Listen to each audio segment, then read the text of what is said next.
You know, there's a very peculiar thing that happens to people who have undergone what we might call a spiritual awakening. They find that crowds, gatherings of people, what we would ordinarily think of as perfectly normal social situations, become extraordinarily difficult to navigate. And I don't mean difficult in the sense of social anxiety or shyness, though it might appear that way from the outside. I mean something far more subtle and far more profound. When you wake up, when you see through the game that most people are playing, when you recognize that the emperor has no clothes, you begin to experience crowds in an entirely different way. It's rather like being the only sober person at a party where everyone else is intoxicated. You can see what's happening with a clarity that's almost painful, while everyone around you is completely absorbed in the drama, completely identified with the performance. Let me describe what this actually feels like, because it's quite remarkable.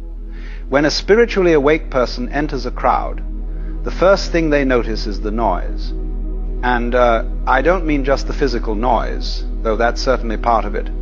I mean the psychological noise, the energetic noise, the noise of 1,000 different egos, all clamoring for attention, all trying to assert themselves, all desperately attempting to be seen, to be heard, to matter.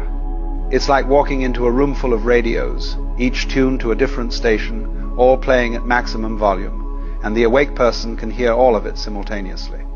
They can feel the anxiety radiating from one corner, the anger pulsing from another, the desperate need for validation coming from someone nearby, the performance of superiority from someone else.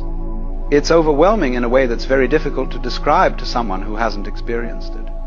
You see, most people are so identified with their own internal noise that they don't notice the noise of others.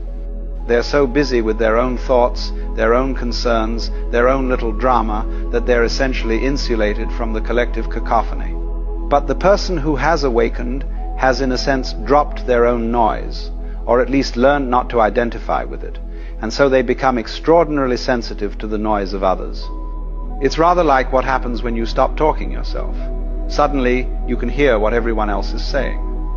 And when you're in a crowd, what you hear is not particularly pleasant. You hear fear masquerading as confidence.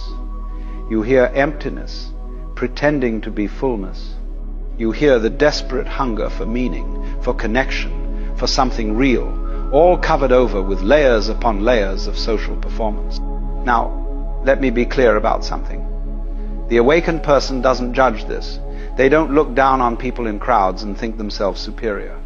That would be just another form of ego, another form of separation.